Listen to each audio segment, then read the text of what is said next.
जिंगा लाला stories. Hello दोस्तों, आपका हमारे चैनल पर स्वागत है। कहानी शुरू करने से पहले कृपया हमारे चैनल को सब्सक्राइब कर लें। चलिए कहानी शुरू करते हैं। बहुत समय पहले एक सुंदर गांव था जिसका नाम आमगांव था। यहाँ एक गरीब लकड़हारा अली बाबा अपनी पत्नी मरियम और छोटे भाई कासिम के साथ रहता था। अली बाबा एक मेहनती और ईमानदार इंसान था, लेकिन उनके पास धन की कमी थी।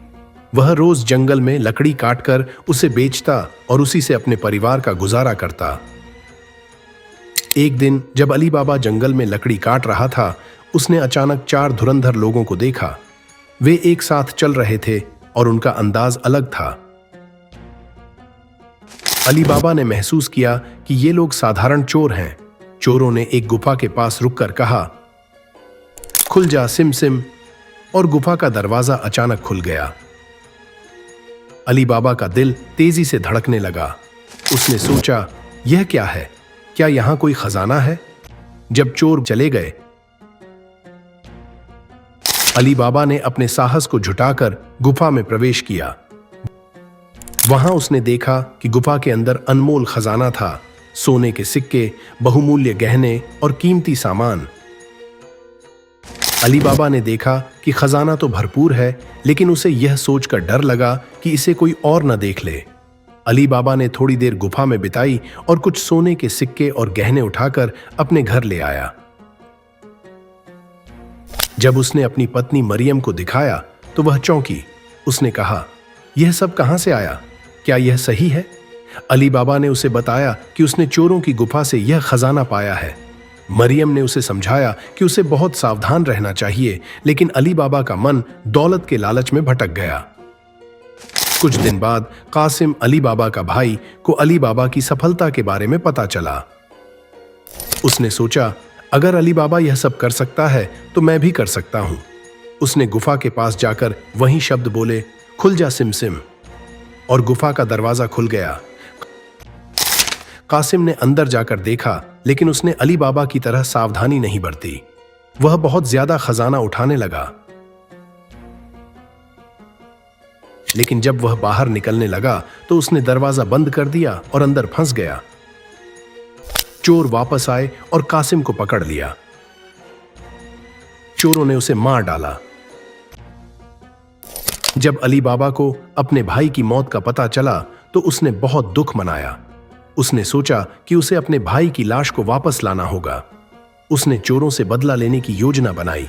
अली बाबा ने एक योजना बनाई कि वह खुद को चोरों के बीच में रखकर उनके रहस्य को जान लेगा। अली बाबा ने एक रात को चोरों के ठिकाने पर जाने का निश्चय किया।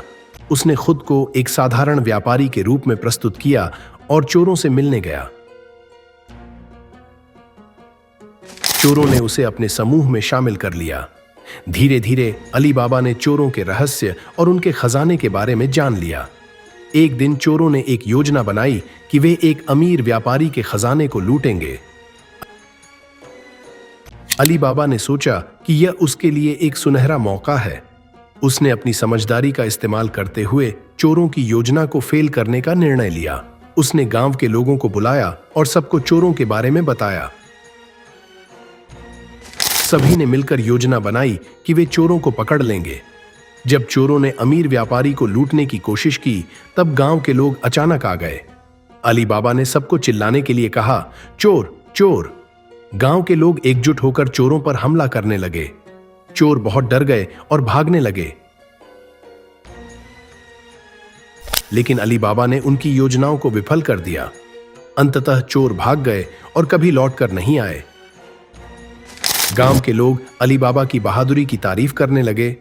अली बाबा ने अपने खजाने का इस्तेमाल गांव की भलाई के लिए किया।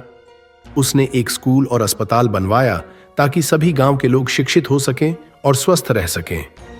अली बाबा ने अपने जीवन को एक नए दिशा में मोड़ दिया और सबकी मदद करने लगा। दोस्तों, ये थी अली बाबा और उनके 40 चोर की कहानी। यह कहानी हमें सिखाती है कि सच्चाई और दोस्ती कभी नहीं छूटती। अगर आपको यह कहानी पसंद आई हो तो हमारे चैनल जिंगा लाला स्टोरीज को सब्सक्राइब करें और इस वीडियो को लाइक करें। अपने विचार हमें कमेंट्स में जरूर बताएं। मिलते हैं अगले वीडियो में, तब तक के लिए खुश रहिए और कहानियों की दुनिया में खोजते रहिए।